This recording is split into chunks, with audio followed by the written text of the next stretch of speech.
Now, 17 years? It seems like it. You longer sometimes too. You were one of the first staff members I met when I came to Calipatriot Unified. You taught a lot. Okay. One of the things that I remember you teaching me when I first took a job as a principal there, you gave me some words of advice in my office that I never forget. And if you notice, on Mondays, every now and then I throw it inside the bulletin. Mr. Andrews stated, as a principal, make sure you have discipline, because you can do everything with it and do nothing without it. And so I constantly heed that. I also listened to one person, Mr. Andrews, was also famous for his history facts. Okay? And I wish that Mr. Lopez and Mr. Downs was here, because he gave the greatest history facts. And Mr. Lopez was great. Mr. Lopez, if you don't remember him, he was one of the most animated men. You can see he was very quiet about it. But Mr. Andrews started telling his stories. Mr. Lopez would then pull out his pocket knife, slit his wrist,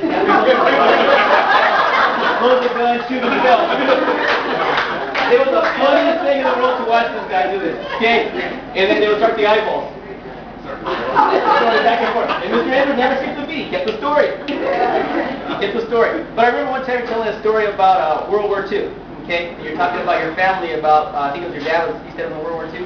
Your dad was a pilot, correct? Yeah. Okay? And you made mention about, and Mr. Lopez, I think, elaborated the story a little bit.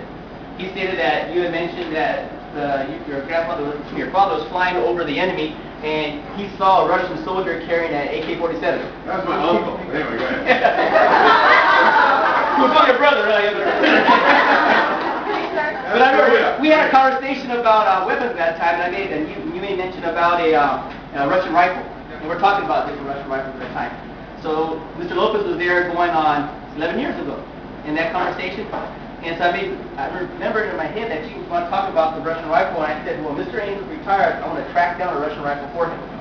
So that's what we did. All the staff got together and we tracked down a World War II actually used Russian rifle. Oh, cool. Oh, wow. Oh, wow.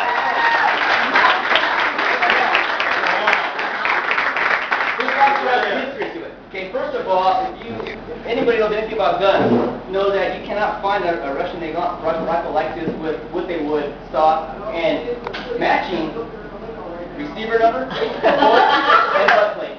All your numbers are matching.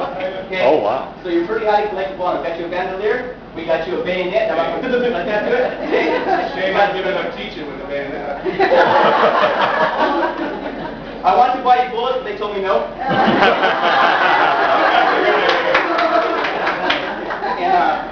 So, do you fire that weapon, or is that bigger? That the weapon bigger than you do? We wanted so bad, Mr. Romero, Mr. Big, and myself to go off and try this before we brought it here out. Okay. But again, Mr. Ainsworth, Thank you, sir. Yeah. Okay. Awesome.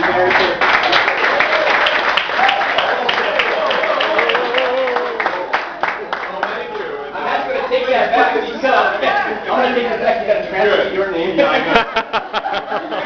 Any kind that comes back is yours, sir. Okay. Doesn't that particular rifle though you fire with your big toe? Yes. You give him a bullet. No, the real story is my uncle was flying a spotter plane in Korea over a mountaintop, and he was born on the 13th, and there was a guy with an AK hopping away at him, and when he landed the plane, he had 13 holes in it. And so the 13 sits lucky number, but that was Korea. My dad did fly over today. There's two things I'd like to leave the lounge as my, I don't know, what do you want to call it? First of all, I'd like a little thing put on the wall. One should say, any story worth telling is worth repeating. And the other thing it should say is, any story worth telling is worth embellishing. And between those two things, you'll always have a happy lounge. So, not believable, but thank you. That's an incredible gift. Okay, once again, a hand, guys. Thank you very much.